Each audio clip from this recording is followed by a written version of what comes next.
าพที่คุณกำลังมองอยู่นี้คือสถานที่ที่ถูกขนานนามว่าเป็นพื้นที่ที่มีผู้คนอาศัยอยู่หนาแน่นที่สุดในประวัติศาสตร์มนุษยชาติบนพื้นที่เพียง 6.5 เอเคอร์หรือ 16.4 ไร่หรือขนาดเทียบเท่าสนามฟุตบอลเพียง 4 สนามอาคารนับ10หลังได้หลอมรวมกันเป็นกลุ่มอาคารขนาดใหญ่ที่ประกอบด้วยที่อยู่อาศัยร้านค้าร้านอาหารโบสถ์บ้านเรือนและทุกสิ่งที่ประกอบขึ้นเป็นเมืองแม้ห้องพักที่หันออกด้านนอกจะได้รับแสงอาทิตย์แต่ส่วนใหญ่กลับตั้งอยู่ภายในตึกท่ามกลางทางเดินมืดมิดกลายเป็นเขาวงกตขนาดมหึมาที่ดึงดูดผู้คนหลากหลาย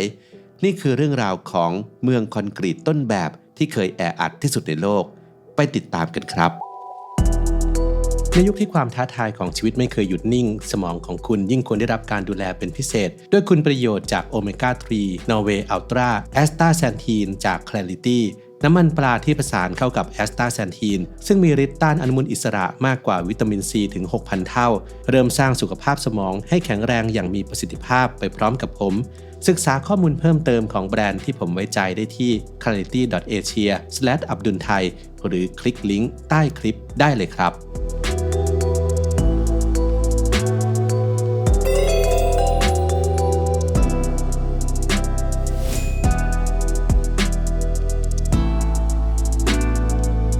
1. ปรากฏการณ์ความหนาแน่นลองจินตนาการจุดที่ทุกคนคิดว่าหนาแน่นที่สุดที่เคยเห็นกันครับในประเทศไทยแม้เขตคลองเตยจะเป็นที่รู้จักว่าเป็นชุมชนแออัดมีความหนาแน่นประชากร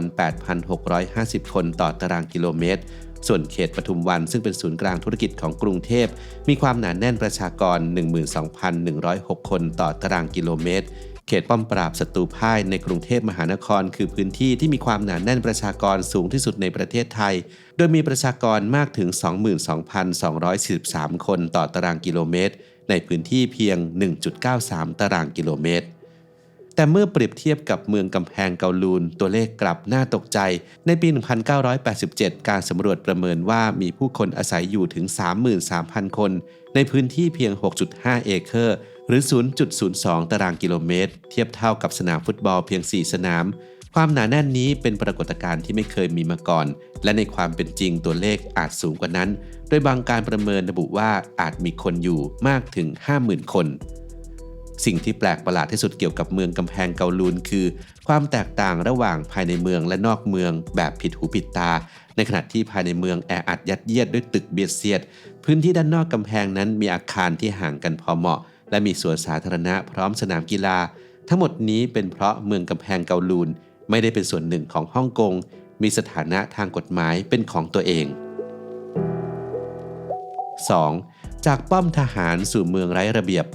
เมืองกำแพงเกาลูนนั้นเริ่มต้นเป็นเพียงแค่ป้อมทหารจีนขนาดเล็กที่มีทหารประจำการเพียง 10 นายต่อมาได้ขยายขนาดโดยการสร้างป้อมปราการใหญ่ขึ้นในช่วงเวลาเดียวกันท่าเรือกวางตุ้งในบริเวณใกล้เคียงเริ่มมีความสำคัญมากขึ้นชาจีนเป็นสินค้าที่พ่อค้าอังกฤษนิยมซื้อในปริมาณมหาศาลทำให้ภูมิภาคนี้เจริญรุ่งเรืองอย่างไรก็ตามความสัมพันธ์ทางการค้าระหว่างจีนและอังกฤษไม่ราบรื่นนักในขณะที่อังกฤษซื้อชาปริมาณมากจีนแทบไม่ต้องการสินค้าจากยุโรปเพื่อปรับสมดุลทางการค้าอังกฤษเริ่มลักลอบนำเข้าฝิ่นจากอินเดียสู่จีนกลยุทธ์นี้ได้ผลการบริโภคฝิ่นเพิ่มขึ้นอย่างรวดเร็วนำไปสู่วิกฤตการติดยาที่ทำลายเศรษฐกิจจีนรัฐบาลจีนพยายามหยุดการค้าฝิ่นนำไปสู่ความขัดแย้งที่ต่อมารู้จักกันในนามสงครามฝิ่นครั้งที่ 1อังกฤษชนะสงครามและยึดครองฮ่องกงในปี 1841เมืองกำแพงไม่ได้รับผลกระทบเนื่องจากตั้งอยู่บนเกาะใกล้เคียงจักรวรรดิจีนจึงตัดสินใจเสริมความแข็งแกร่งให้ป้อมในเกาลูนโดยสร้างกำแพงขนาดใหญ่ล้อมรอบให้ชื่อว่าเมืองกำแพงเกาลูนภายในป้อมปราการนี้พวกเขาสร้างเยเมนซึ่งเป็นสำนักงานหลักสำหรับบริหารป้อมความตึงเครียดระหว่างจีนและอังกฤษยังคงดำเนินต่อไปนำไปสู่สงครามฝิ่นครั้งที่ 2ในปี 1860ส่งผลให้คาบสมุทรเกาลูนตกอยู่ในมืออังกฤษด้วยการเจรจาพรมแดนครั้งสุดท้ายเกิดขึ้นในปี 1898 สุดท้ายก็ส่งผลให้มีการให้เช่าดินแดนใหม่เป็นเวลา 99 ปีแก่อังกฤษนี่คือเรื่องราวโดยย่อของการที่ฮ่องกงกลายเป็นอาณานิคมอังกฤษแต่ข้อตกลงนี้มีส่วนที่ได้รับการยกเว้นนั่นคือเมืองกำแพงเกาลูนซึ่งตั้งอยู่ในดินแดนใหม่ที่นี่เป็นพื้นที่จีนที่อยู่ท่ามกลางฮ่องกงของอังกฤษครับ 3. ผลกระทบจากสงครามโลกเมื่อเวลาผ่านไปทั้งจีนและอังกฤษต่างก็ไม่สนใจในเมืองกำแพงเกาลูนปล่อยให้เป็นไปตามยถากรรมบ้านพักทหารที่รกร้างว่างเปล่ากลายเป็นที่พักพิงชั่วคราวโบสถ์โปรเตสแตนต์ได้ใช้โอกาสนี้จัดตั้งบ้านพักคนชราในเยเมนที่มีประวัติศาสตร์อันยาวนานแต่การอยู่อย่างสงบสุขของพื้นที่นี้ถูกทำลายลงในปี 1937 เมื่อสงครามระหว่างญี่ปุ่นและจีนปะทุขึ้นการรุกรานที่เริ่มโดยญี่ปุ่นกลายเป็นความขัดแย้งหลักๆในแปซิฟิกตลอดสงครามโลกครั้งที่ 2ภายในปี 1942 ญี่ปุ่นได้ควบคุมพื้นที่ส่วนใหญ่ของจีนตอนเหนือรวมถึงฮ่องกงซึ่งพวกเขาใช้เป็นฐานทัพญี่ปุ่นขยายสนามบินไกแต๊กในท้องถิ่นและต้องการวัสดุก่อสร้างพวกเขาจึงรื้อกำแพงของเมืองกำแพงเกาลูนซึ่งตั้งอยู่ใกล้กับสนามบินหลังสงครามโลกครั้งที่ 2ฮ่องกงกลับคืนสู่การควบคุมของอังกฤษในขณะเดียวกันสาธารณรัฐประชาชนจีนที่ก่อตั้งขึ้นใหม่ในปี 1949 นั้นยืนยันสิทธิของตนเหนือเมืองกำแพงเกาลูนแต่ในทางปฏิบัติทั้งจีนและอังกฤษไม่ได้ควบคุมพื้นที่นี้เมื่อเกิดคลื่นผู้อพยพขนาดใหญ่หลังสงครามกลางเมืองจีนความต้องการที่อยู่อาศัยราคาถูกในฮ่องกงเพิ่มมากขึ้นในทศวรรษต่อมาที่เมืองกำแพงเกาลูนจึงมีจำนวนอาคารที่เติบโตสูงขึ้นและหนาแน่นขึ้นบ้านเดี่ยวกลายเป็นอาคารหลายชั้นกลายเป็นตึกระฟ้า14ชั้นถนนที่เคยมีแสงแดดส่องถึงกลายเป็นทางเดินที่มีเงามืดบดบังจนในที่สุดถูกปิดกั้นจากแสงอาทิตย์โดยสิ้นเชิง 4. ชีวิตในเมืองไร้แสงอาทิตย์ภายในเมืองกำแพงเกาลูนกฎหมายของฮ่องกงไม่มีผลบังคับใช้การก่อสร้างภายในเมืองดำเนินไปโดยไม่ปฏิบัติตามมาตรฐานอาคารใดๆมีข้อยกเว้นเพียงอย่างเดียวเนื่องจากความใกล้ชิดกับสนามบินไกแต๊กจึงมีการบังคับใช้ข้อจำกัดความสูงที่เข้มงวดให้ไม่เกิน14ชั้นอพาร์ตเมนต์ที่มีราคาสูงสุดคือห้องที่หันออกสู่ภายนอกตามด้วยห้องที่อยู่ใกล้กับลานภายในห้องเหล่านี้มีแสงแดดและอากาศบริสุทธิ์ผู้อยู่อาศัยสามารถเพิ่มระเบียงกรงให้กับอพาร์ตเมนต์เป็นการขยายพื้นที่อยู่อาศัยอย่างชาญฉลาดแต่ห้องส่วนใหญ่นั้นตั้งอยู่ภายในตึกในสภาพที่ไม่ถูกสุขลักษณะอย่างยิ่งนี่คือผังของอาคารทั่วไปภายในเมืองไม่มีหน้าต่างผู้คนที่นี่ต้องพึ่งพาแสงจากไฟฟ้าอย่างสิ้นเชิงไม่มีการจัดการขยะส่งผลให้คุณภาพอากาศย่ำแย่บ่อยครั้งที่ขยะถูกทิ้งบนหลังคาเมืองหรือโยนลงในช่องว่างระหว่างอาคารอากาศอับชื้นตลอดเวลาและมีมลพิษจากโรงงานจำนวนมากที่ดำเนินการภายในเมืองสำหรับน้ำสะอาดมีจุดบริการน้ำจากทางการเพียง6แห่งที่ให้บริการทั้งเมืองซึ่งหมายความว่าผู้อยู่อาศัยมักต้องแบกน้ำระยะทางไกลในแง่ของไฟฟ้ามีเพียงไม่กี่คนที่จ่ายค่าบริการ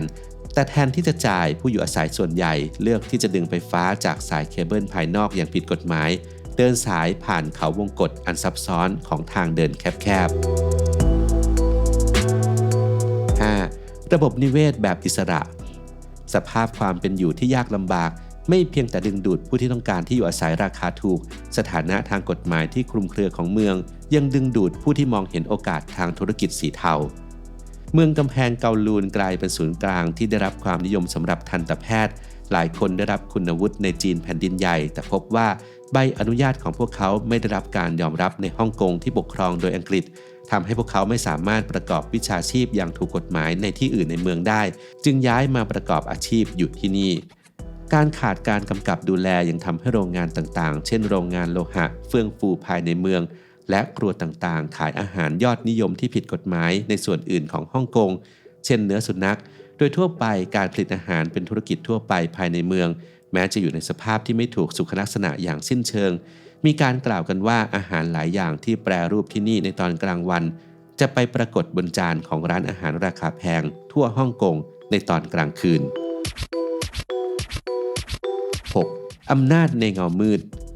ไตรแอดเป็นกลุ่มแก๊งอาชญากรรมที่มีชื่อเสียงที่ควบคุมเมืองแห่งนี้ในขณะที่ธุรกิจไม่ต้องเสียภาษีหลายแห่งถูกบังคับให้จ่ายค่าคุ้มครองให้กับกลุ่มเหล่านี้และกลุ่มไตรแอดเองก็เข้าไปเกี่ยวข้องกับธุรกิจผิดกฎหมายเช่นการค้าประเวณีซ่องฝิ่นและการค้ายาเสพติดเจ้าหน้าที่ฮ่องกงพบว่าตัวเองอยู่ในตำแหน่งที่ยากลำบากไม่ต้องการให้ปัญหาการติดยาเสพติดที่เพิ่มขึ้นออกไปนอกการควบคุมแต่การมีตำรวจประจำการถาวรภายในเมืองจะเป็นการท้าทายจีนซึ่งยังคงอ้างสิทธิในดินแดนนี้ ดังนั้นในช่วงกลางทศวรรษที่ 1970 เจ้าหน้าที่จึงตัดสินใจดำเนินการบุกตรวจค้นหลายครั้งโดยเจ้าหน้าที่ตำรวจบุกเข้าเมืองในช่วงเวลาสั้นๆจับกลุ่มอาชญากรยึดยาเสพติดและจากไป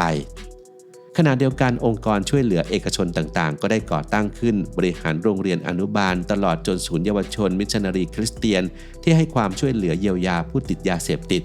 เยเมนทางประวัติศาสตร์กลางเมืองกลายเป็นสถานที่ทางสังคมเป็นเจ้าภาพจัดงานสาธารณะสำหรับผู้อยู่อาศัยภายในเมือง 7. ข้อตกลงการส่งมอบฮ่องกงแม้ว่าสถานการณ์ในเมืองจะดีขึ้นบางส่วนแต่ด้วยเหตุผลทางภูมิรัฐศาสตร์ได้นำไปสู่จุดจบของเมือง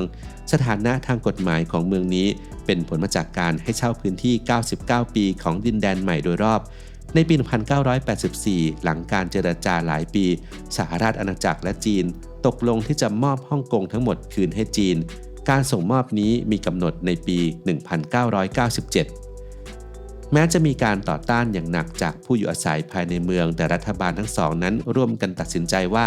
สภาพทางสังคมความเสี่ยงจากไฟไหม้ตลอดจนความกลัวว่าอาคารจะพังทลายเป็นเหตุผลให้ต้องมีการอพยพผู้คนออกไปและรื้อถอนเมืองทั้งหมด 8. จุดจบและมรดกทางวัฒนธรรมเมื่อการรื้อถอนเริ่มขึ้นในปี 1993 เมืองกำแพงเกาลูนก็สิ้นสุดลงแต่เมื่อเมืองจางหายไปในความทรงจำแนวคิดที่แตกต่างกันอย่างสิ้นเชิง2แนวคิดเกี่ยวกับการมีอยู่ของเมืองก็ปรากฏขึ้นภาพดิสโทเปียของเมืองได้สร้างแรงบันดาลใจให้กับภาพยนตร์และงานศิลปะจำนวนมากซึ่งมักแสดงให้เห็นเมืองกำแพงเกาลูนเป็นแหล่งอาชญากรรมและการทุจริตในอนาคตด้วยเหตุนี้เมืองจึงเป็นแรงบันดาลใจให้กับจินตนาการดิสโทเปียมากมายอย่างไรก็ตามสิ่งที่หลายคนมองข้ามไปคือเมืองนี้ยังเป็นชุมชนที่มีชีวิตชีวาและผูกพันกันอย่างแน่นแฟ้นไม่ว่าเมืองจะดูวุ่นวายจากภายนอกเพียงใดแต่ความจริงแล้วมีระเบียบอยู่มากผู้คนสร้างระบบการจัดองค์กรตนเองเพื่อทดแทนบริการที่รัฐบาลมักจะจัดหาให้ตามปกติพวกเขาสร้างระบบไฟฟ้าผิดกฎหมายที่ซับซ้อนแต่ใช้งานได้จัดตั้งธุรกิจและช่วยเหลือซึ่งกันและกันในยามยากลำบากปัจจุบันบนพื้นที่ของเมืองกำแพงเกาลูนมีสวนสาธารณะอาคารเยเมนทางประวัติศาสตร์ยังคงตั้งอยู่รวมถึงมีแบบจำลองขนาดเล็กที่ระลึกถึงเมืองที่เคยตั้งอยู่ที่นี่